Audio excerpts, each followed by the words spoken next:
Buồn lắm em ơi, anh trách than ai bây giờ.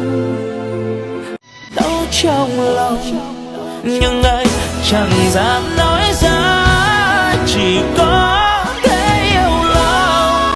Đau trong lòng nhưng anh chẳng dám nói ra, chỉ có thể. Đau trong lòng nhưng anh chẳng dám nói ra, chỉ có thể yêu.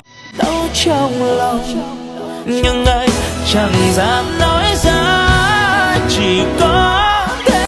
Đau trong lòng nhưng anh chẳng dám nói ra, chỉ có thể. Đau trong lòng nhưng anh chẳng dám nói ra, chỉ có thể yêu lòng.